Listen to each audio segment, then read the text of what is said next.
Recently, Steam had its demo festival, and one of the standouts that's in line with what I like to present on this channel was Island of Caliph. It's a classic dungeon crawler that really piqued my curiosity. While I'm all for the Eye of Beholder style dungeon crawlers, this one actually extends it out a little bit in the similar vein to a toned-back Daggerfall. It's being done by a small studio called Smith's Workshops, whose resume is pretty interesting. While I haven't played any of the previous games by this developer, there are two that really stand out to me. It's called Star Explorers and Paradox Vector. Star Explorers might actually be one that I might do a review on sometime in the future, as it's based around the concept of interstellar dungeon crawler as a procedural space sim, even complete with procedural generated music that I hear is out of this world. As for the Island Caliph, this is their newest project. Set in a fantasy world inspired by Middle Eastern folklore, it's pretty unique. The opening setting has you landing on an island that you have to do a couple small quests in the beginning to really get that ball rolling. But before we dive too far down this rabbit hole, remember to like and subscribe for more content. Let's go ahead and dive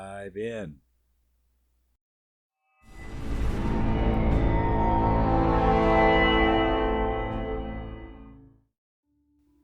The first thing I want to mention is that this is the demo I played, and it may not represent the fully finished product, but what is here, there's actually a lot to sink into. First, I'd like to say that the atmosphere does really draw you in. It gives off a ton of that old school PC retro gaming vibe. Here we are, we're weaponless, and we have no armor, we're stranded in the wilderness area, and the first person we talk to is asking us to get rid of some spiders. At that moment, I looked for a punch attack, but there wasn't one, so it left me with the immediate problem on hand, and that was to find a weapon. Now, this is great use of introducing the characters to their surroundings. It shoehorns them straight into the explorer mode. Along the way, I discovered a couple of neat areas until I finally stumbled across the club. Then I started testing objects that I could break on my way to do the first quest. I already noticed that there was webbing blocking paths, but I had no means of fire, so it means that it was impassable. This meant to travel the path I'd have to find a torch somewhere and come back to explore it later. All these little things build incentives to the player, little milestones that they can achieve while setting the stage for some world immersion. I thought it was done really well.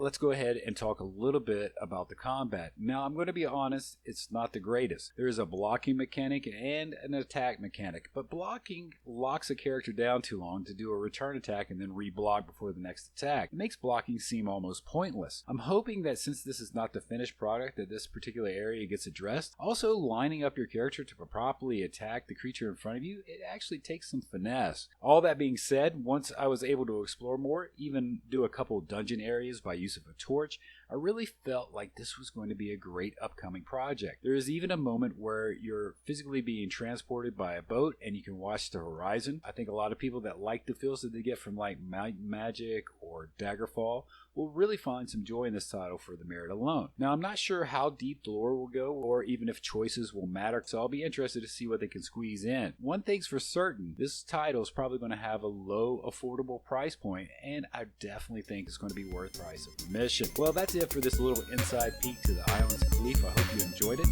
I'll see you on the next one. Later.